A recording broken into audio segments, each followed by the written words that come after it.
I'm sure all of you have heard about coronavirus, plenty of news coverage, not a whole lot of truth. And I don't know if there's a specific agenda behind it, but there are certainly inconsistencies. If you want to know how to strengthen your immune system and protect yourself, definitely stick around till the end. Also, if you could please share this video, because anytime I talk about a popular topic, I don't seem to get any views.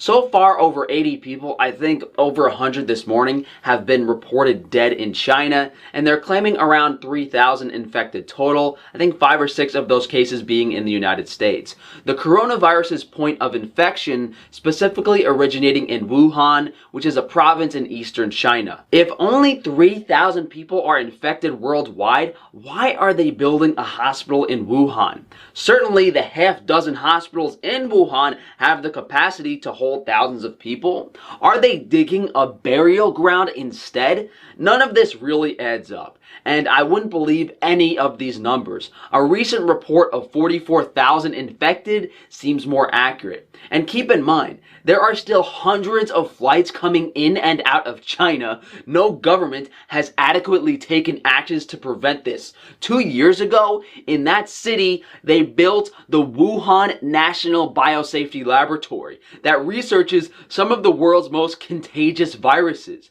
In 2017, as the opening of the lab approached, scientists told the publication Nature of their worries that one of those killer viruses could escape and go on to infect members of the public. The scientists who spoke out in 2017 told Nature the work being carried out in Wuhan was important for the development of vaccines and treatments. In this facility, they were conducting tests on animals, including monkeys, as regulations on animal research are much looser in China than in Western countries. The latest strain of coronavirus, which scientists believe currently mutated to infect people through animal-human contact, has now spread to at least 10 other countries and seen 9 cities with a combined population of 32 million people put on lockdown, meaning they are unable to leave. So what really happened here? Did they engineer this disease on purpose? Was it accidentally leaked?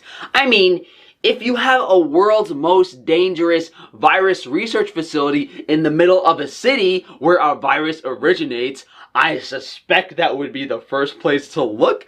I wonder, if you zoom in on the virus with a microscope, does it say made in China?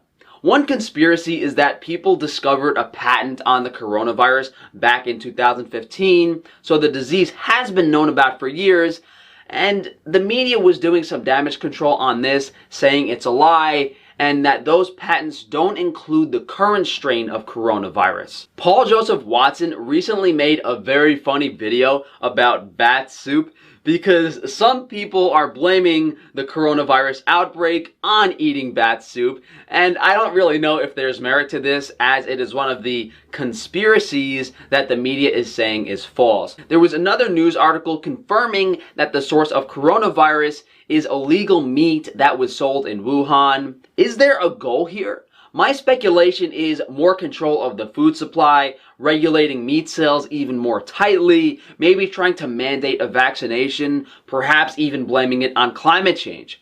Ice Age Farmer made a great video linking the solar minimums to viral pandemics. A solar minimum is part of the natural cycle of the sun. Every 11 years, solar activity peaks or minimizes. Right now, we are at a dead minimum of solar activity. All past solar minimums throughout the past 1,000 years have been marked with pandemics, such as smallpox, English sweats, the plague, and cholera. Now, we are being met with SARS, MERS, Zika, Ebola, and Influenza A. But once you read this study, it becomes eerily clear what's going on. It is to sunspot minima that we must turn to seek a possible explanation of the onset of pandemics. Sunspot minima are characterized by a weakening of the interplanetary magnetic field near the Earth, which allows for the entry of galactic cosmic rays as well as electrically charged bacteria and viruses to the Earth. More significantly, in our view, during solar minimum, new viruses, bacteria, and other microscopic biological entities can penetrate the interplanetary magnetic field barrier and reach the stratosphere. Descent of such particles to ground level by means of gravitational settling might take months or even years depending on size. The final descent phase through the troposphere would be mostly controlled by meteorological events. It is also of interest to note that the first descent of viral-sized particles deposited into the stratosphere will occur at places where the stratosphere is thinnest. And by this argument, populated areas of China lying eastward of the Himalayan mountain range would present the best candidates. Wuhan, China is in this exact location. Coincidence? I think not. We are already seeing anti-meat propaganda. PETA's answer to fears over new SARS-like virus: go vegan right now.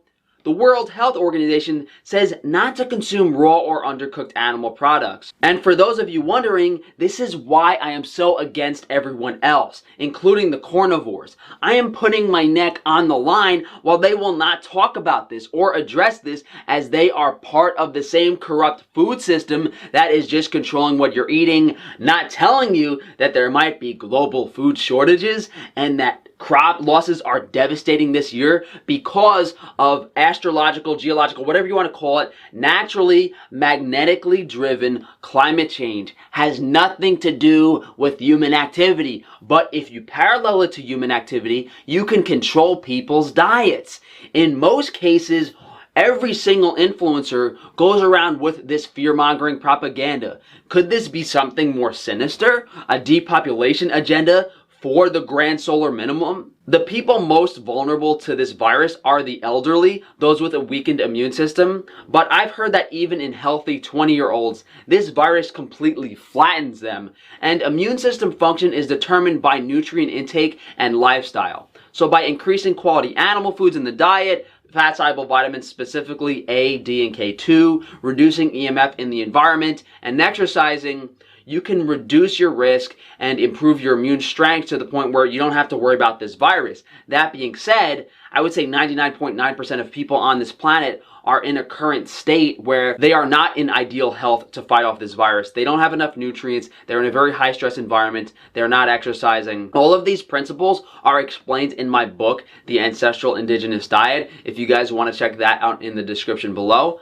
Thank you guys for joining me. Hopefully this helps some of you guys out, whether it's preparing yourself for the future or understanding where you should be putting your time, your efforts at this moment. You know, these larger influencers, even the smaller vegan and carnivores, will not touch this, will not talk about this, because they're using the climate agenda, the environment agenda for their own well-being, to sell their products, to sell what they are being paid to tell you. It's unfortunate, and it's part of the reason why, you know, I don't get as much traction. I'm not in this special club, and we're seeing glimpses here and there of what the future entails. You can't even buy a face mask, a protective, like surgical mask in New York anymore, let alone Wuhan, China. All of the grocery stores were completely sold out of food in Wuhan, and that was after they jacked up prices tenfold. You will not be able to get any of these resources if these grand solar minimum things pan out like they have in the past, you know, with those medieval ages where millions and millions and millions of people perished. So this is very real. This is something that can happen in the future. And hopefully we can work together to spread this message and possibly make something larger happen to prevent the government, to prevent these larger people from controlling our food supply. Because when they have control of our food supply, like they do now, 5, 10, 15 years from now, when shit really hits the fan, you're going to get soy slop shoved down your throat. You're not going to have a choice to what you're eating, what vaccine you're getting, and that is going to be the reality. So thanks again for joining me, guys. Definitely check out my book down below, Frankie's Naturals, Frankie's Free Range Meat, if you'd like to support me and my goal of improving the health of everyone. You guys enjoy the rest of your day. The coronavirus death toll there is now above 80. We know thousands of others are infected. Let me show you some of the pictures that have come in the last few hours. So this is a hospital in Wuhan. It's under extreme pressure because of dwindling supplies and rising patient numbers. And you can see the conditions in which staff are having to work. It's a very different scene outside. This is the center of Wuhan. It's a city that's home to 11 million people. Not that you would know it. Many of the streets are deserted. People are being told they can't leave the city. They're being advised to stay indoors. Meanwhile, everyone else in China is being told, stay away from Wuhan. Next, this is Beijing, you'll see a number of people, well, not from that shop, but lots of people wearing face masks. This is much quieter than the public transport would normally be because people are simply reluctant to go out. And then this is really interesting. A factory in Fujian province in eastern China. It's desperately trying to meet the spiraling demand for face masks across China.